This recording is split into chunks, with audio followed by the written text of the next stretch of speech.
the turning point of the war,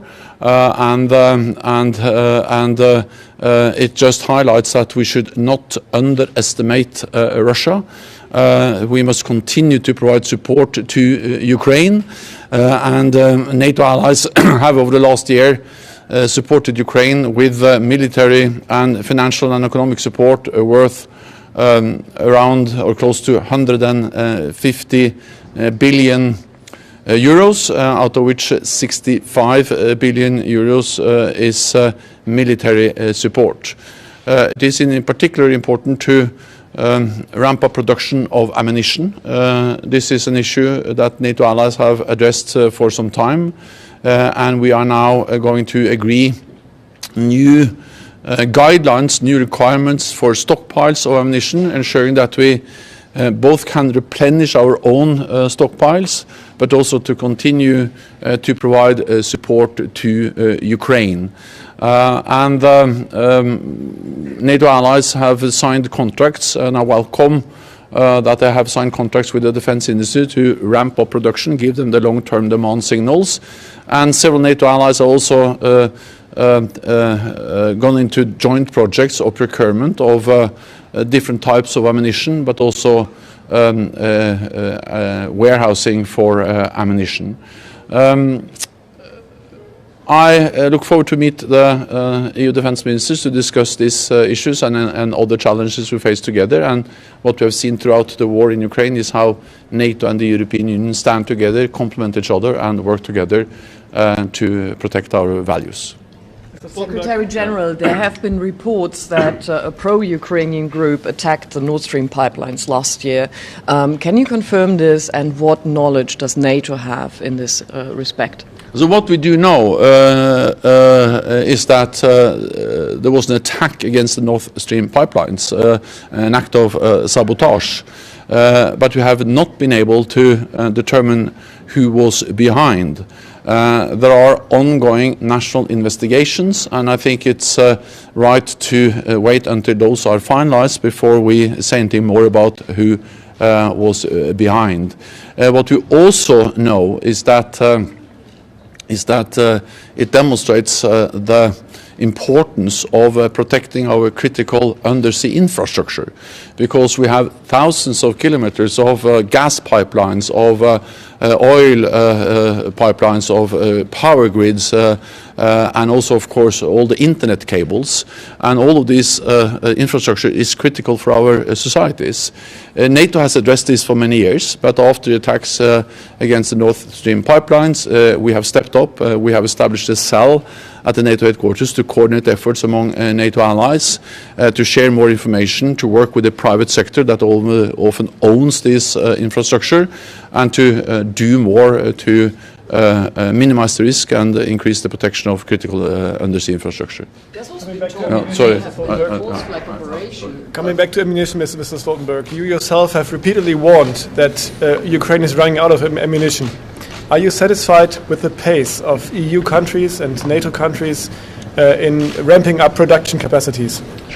This is now a war of attrition, which is a battle of logistics. This is about, getting the supplies, the ammunition, the fuel to the front lines, to the soldiers.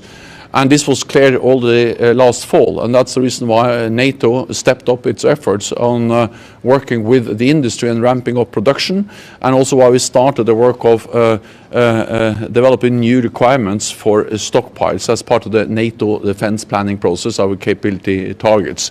And allies, NATO allies, have already signed contracts which have enabled increased production. This is good. This is something I welcome. But there is an enormous demand out there. The current rate of consumption compared to the current rate of production of ammunition is not sustainable, and therefore we need to ramp up production.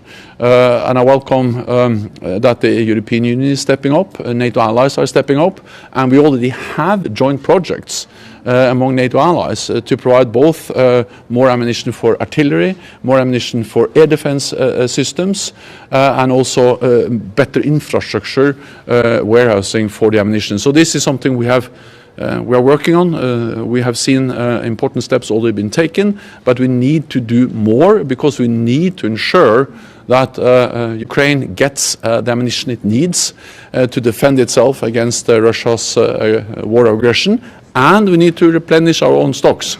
Because so far, our support to Ukraine has mainly come from depleting NATO stocks. And of course, in the long run, that's not sustainable. That's the reason why we have already started the work on ramping up production. Last question. What do you expect from the new round of talks among Turkey, Finland and Sweden this Thursday? Will there be any breakthrough or will nothing happen until the election in Turkey? Thank you. First of all, we have to remember that all NATO allies, also Turkey, made an historic decision at the NATO summit last June, in June last year, when they all agreed to invite Finland and Sweden to become NATO allies.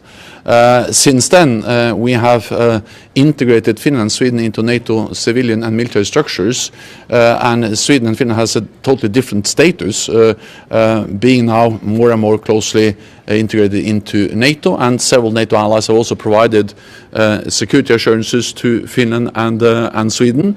NATO has increased its presence in this region, and altogether this means that it's inconceivable that there will be any military threat against Finland and Sweden without NATO reacting. So Finland and Sweden are in a much safer, much better position now than before they applied. That's good for Finland and Sweden, but it's also good for NATO.